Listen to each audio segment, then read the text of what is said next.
Okay, magpapalit na tayo ng camera, DJI Osmo Action 5 Pro. Ang presyo talaga nito is nasa 22 pa. So asa na tayo?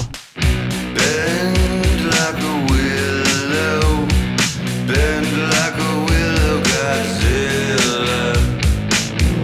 Bend like a willow, bend like a willow. So bali nga, yung mga pinagbibili natin, uunahin ko dyan yung camera. So yung camera is Let's run through the field, reach up and touch the sky. 11 minutes. Okay. Dumaan tayo sa Elbow Edson Juan.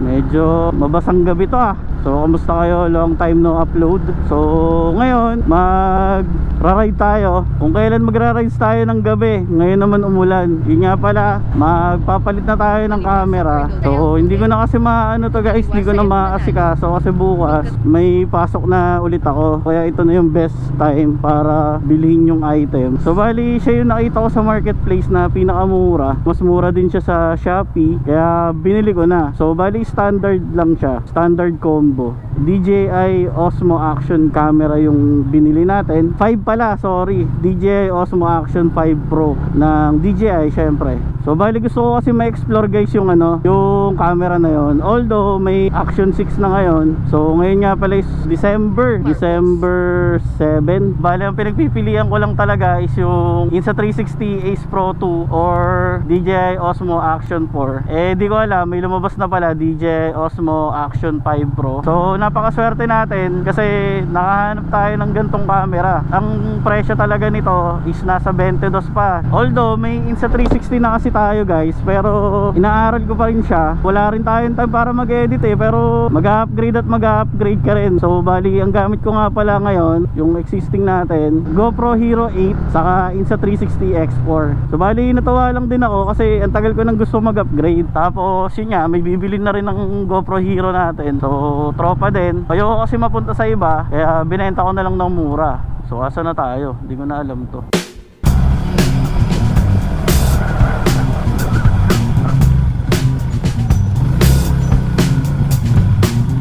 Thank you.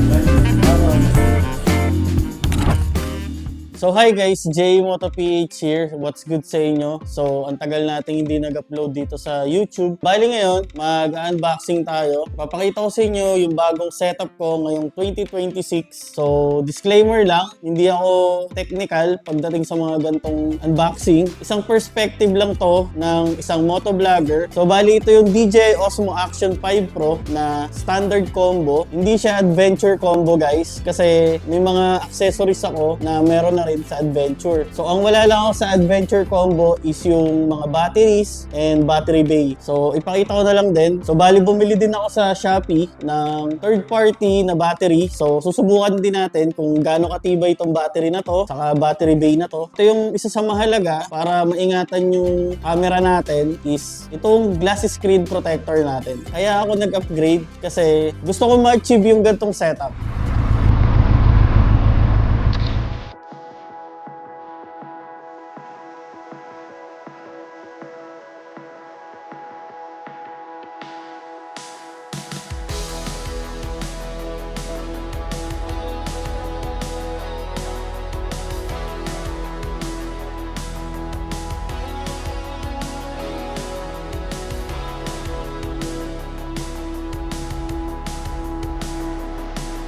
masyado ako na-hook kay DJI. So, idagdag ko lang din pala guys. Bali, nagkameron na ako ng action cam ng DJI dati. Ito yung Osmo Action 1 na tinatawag or yung Osmo Action. Bali ngayon, i-shoutout ko nga pala yung binilang ko, si Kuya Gio. So, follow nyo lang siya sa TikTok. Diyan ko binili yung DJI Osmo Action 5 Pro natin. So, hindi ko alam kung meron pa siyang stock. Bali yun, shoutout kay Kuya Gio. Kung makapanood mo to, shoutout sa'yo. Bali, kaya rin ito yung pinili ko, itong DJI Osmo Action 5 Pro. Kasi ito yung nasa mid ni Osmo Action 4 and Osmo Action 6. So, sa Action 4, kapag tight budget ka, yun ang piliin mo, si DJI Osmo Action 4. Yun yung marerecommend ko sa'yo kung bibili ka ng action camera. Then, kung may budget ka naman, try mong mag-DJI Osmo Action 5 Pro. Kasi ito, subok na talaga to guys. Yung recording time ng battery niya is umaabot ng 4 hours. Nirelease yung DJI Osmo Action 5 Pro noong September dito sa Pilipinas ng 2024. Bali, naka 1 year na siya, ngayon 2025. So, darating na yung 2026. So, mapapakita natin kung okay pa ba talaga tong DJI Osmo Action 5 Pro. Kaya ito yung binili ko kasi hindi ko afford mag DJI Osmo Action 6 guys. Isa lang akong casual na motovlogger na bihira mag-edit and mas kailangan ko lang yung camera for safety reason.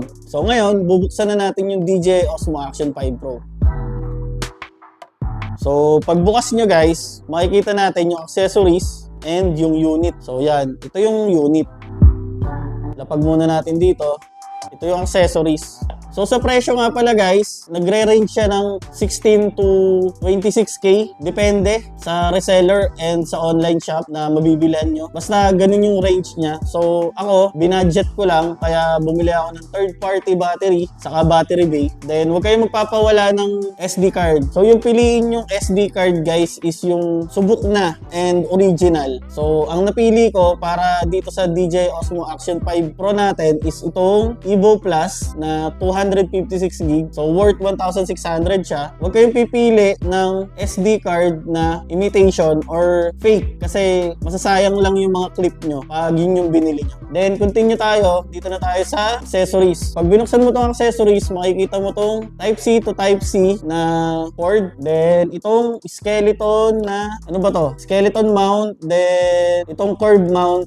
Then, ano pa ba? Basta, itong battery. Nandito yata yung battery. So, yan. Pakita natin mamaya. Buksan natin. So, ito. Wala namang gumagamit nito. Quick start guide. So, yan. Then, ano pa ba? So, yun. May sticker din siya. So, yan guys. Nag-iisa lang yung sticker niya. Pero sa Adventure Combo yata, marami siyang sticker. So, ito na. Bubuksan na natin yung unit for the first time. So, tagal kong inintay ito. Medyo nakaluwag-luwag lang tayo. Kaya, nabili natin to. Then, yun nga pala guys, binenta ko din yung GoPro Hero 8 ko. Matagal ko siya nagamit, parang 2 years din. So, nabenta ko pa siya ng around 5,000. Then, ayun, nagdagdag lang ako ng konti para mabili natin tong DJI Osmo Action 5 Pro. So, ito na siya. Ito na siya guys. Makikita nyo guys, napakaganda. Napakaganda ng unit. So, ito siya. Lagyan na natin ng battery. So, ito nga pala. Buksan na rin natin, guys. So, ano ba laman ito? Ito, andito pala, guys, yung yung quick release na mount, saka yung curb mount niya. Ito talaga rin yung isa sa nagustuhan ko. Napaka-convenient niyang gamitin kasi quick release na yung niya, yung kung gusto mo na naka-portrait and kung gusto mo na naka-landscape. So, madali nang ilipat-lipat. Hindi kagaya ng ibang brand na natanggalin mo pa yung screw bago mo ilipat. So, yun. Then, ito yung screw niya, long screw. Ito na yung battery niya guys. Sa battery, ang capacity niya is 1,950 mAh. For the first time, itatry na natin and i-activate na natin guys. Ito na guys. Setup muna natin guys.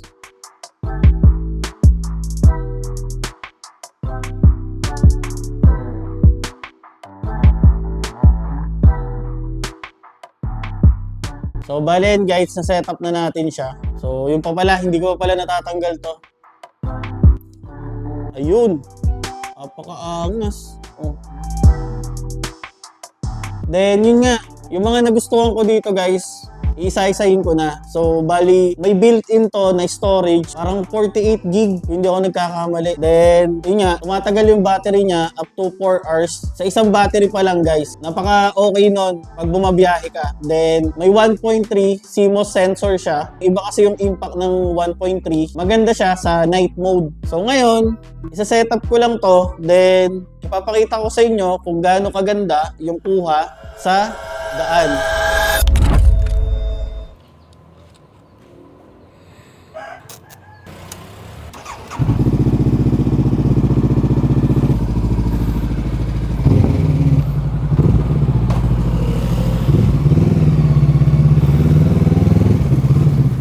So, good morning guys! J Moto PH here, nagbabalik. So, bali, andito na tayo sa daan. Ito na yon, ito na yung DJI Osmo Action 5 Pro natin, ginagamit na natin. So, bali ngayon guys, ipapakita ko sa inyo yung mga settings ko. I-reflect ko na lang sa video. So, bali naka ND8 tayo. Yung ISO natin, 100/800 or 100/800 yung limit ng ISO. So, bali yung shutter speed natin guys is 1/60. Then, naka 30 FPS tayo. And naka 4K reso. Tapos, naka high bitrate.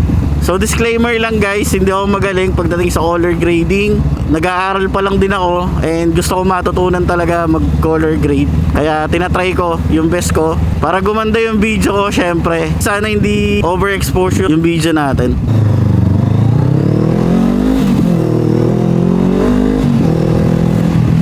So, bali yun nga pala guys, i-reveal ko na rin yung mga presyo ng mga pinagbibili natin. So, unahin ko dyan, syempre yung camera. So, nabili ko yung camera kay Kuya Gio, 16,990 ba? Then, ND filter natin, nasa, magkano ba to? 670. Then, yung SD card natin, 1,600. Tapos, yun nga, yung mga e-sagger.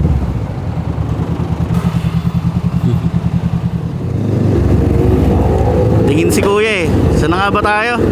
So yun nga, i-reveal ko na yung mga pinagbibili natin. Makawala na naman ako sa wisyo. Sobrang aga kasi. Nadi-distract ako guys. So bali yun nga, yung mga pinagbibili natin. Uunahin ko dyan yung camera. So yung camera is 16,990. Then ND filter 675 ata. Yung mga e-sagger na mga angle type C para maganda yung receiver ng mic natin, around 200 lang ata yun. Then yun nga, wireless mic natin, naka Holyland Lark A1 tayo, around 1.5 siya sa Shopee. Nabili ko siya ng sale. Yun lang naman. Tapos yung SD card 1.6. Tapos battery, yun nga pala yung battery pack natin saka battery bay, around 1.5 naman yun, in total of 19. So para sa akin sulit yun guys, kasi ang budget ko talaga is nasa 20,000. Compare sa bibili ka ng adventure combo, apakamahal, nasa 30.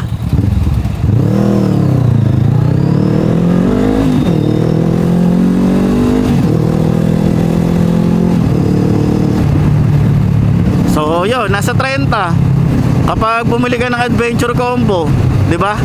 Eh yung sa akin naman parang naka-adventure combo na ako na worth 20,000 lang, 'di ba?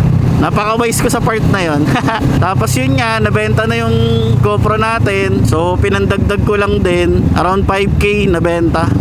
Tapos yung mic adapter din nabenta ko lang din ng 2,000 ata. So parang bumili lang din ako ng Action 4 kung tutuusin. So bali binudget ko lang talaga guys. Then yun nga, kung marerecommend ko ba to ngayong 2026, marerecommend ko siya in terms of kung gusto nyong mahaba yung battery life nyo sa pagta-travel or sa pagbibideo. Then kung bumabiyahe kayo ng gabi, tapos kung gusto nyo na may internal storage, kasi yun talaga yung mga hinahanap ko eh. Hindi ako naghanap ng mga 8K reso kasi hindi ko naman talaga magagamit yon actually.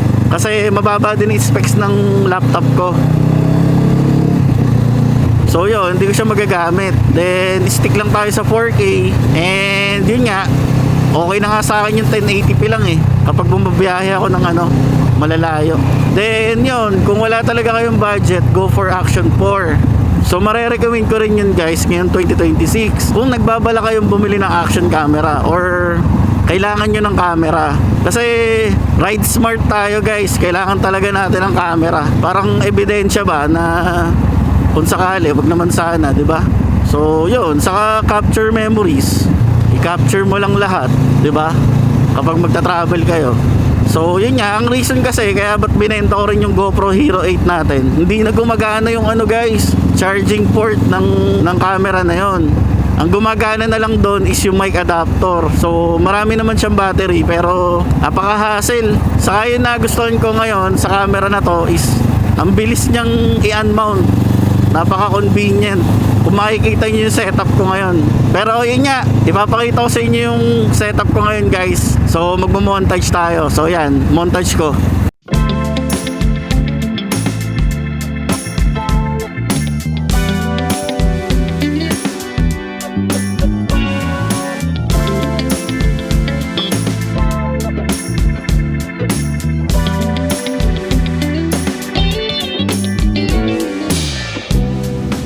So bali yun guys, na-montage na natin. Makikita nyo, gamit ko yung chin mount ng Hank Additive Solution. So yun, kay Sir Hank, shoutout no. So naka-offset ako na chin mount. Tapos yun nga, yung pang KYT TT course na chin mount. Grabe ang traffic dito guys. Tapos ano pa nga ba?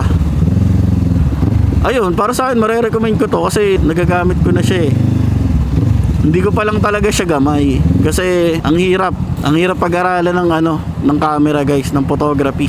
So yun, para sa akin sa quality, kung quality lang din tapos sa convenient ng camera na to, eh talaga namang marerecommend ko siya ngayong 2026 kung tight budget kayo. Pero kung hindi, kung may budget naman kayo na pangdiinan talaga, so go for Action 6. Ayun ang marerecommend ko talaga na may na may malupit na camera talaga kasi 1:1 na yung niya, sensor niya. So meaning parang yung open gate na tinatawag. Pwede siya sa landscape, pwede siya sa portrait.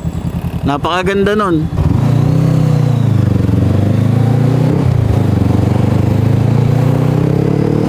So yun nga guys, kung yun yung mga karakteristik na nasa inyo sa paggamit ng action camera, so marerecommend ko yun. Kasi ako, yun lang naman talaga yung habol ko sa camera eh. Yung mounting niya, naka quick release na. Tapos yun nga, may internal storage. Wala ka nang hahanapin eh. Tapos may 4K reso. Tapos nalalagyan ng ND filter kahit pa paano, di ba?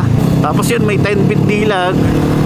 So yun, yun lang naman mga gusto ko. Saka long battery life, yun lang naman, yun lang talaga.